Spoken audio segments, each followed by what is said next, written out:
खुदा बाप और बेटे रूहुल कुद्दुस के नाम में आमीन। हमारे लिए आज की तलावत मुक़द्दस पौलुस रसूल का दूसरा खत कुरिन्थियों के नाम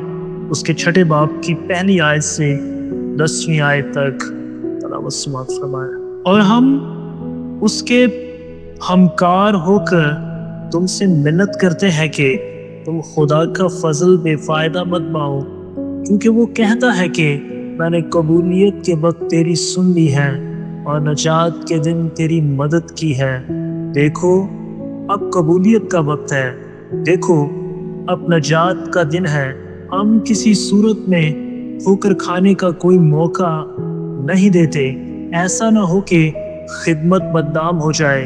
बल्कि खुदा के खादम होकर हम हर बात में अपनी खूबी ज़ाहिर करते हैं। बड़े सब्र से, मुसीबत से, एहतियाज से, तंगी से, कोड़े खाने से, कैद होने से, हंगामों से,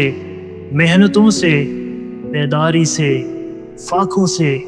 पाकीज़गी से, इल्म से, बर्दाश्त से, मेहरबानी से, रूहुल कुद्दुस से, बेरिया मोहब्बत से, हक के कलाम से, खुदा की कुदरत से, दाएं और बाएं सदाकत के हथियारों के वसीले से, इज्जत और बेइज्जती के वसीले से, बदनामी और नेकनामी के वसीले से, गोया दगाबाज हैं तो भी सच्चे हैं, गोया गुमनाम हैं तो भी मशहूर हैं, गोया मरते हुए हैं और देखो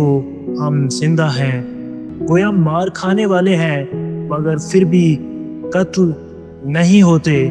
गोया गमगीन हैं लेकिन हमेशा खुश रहते हैं,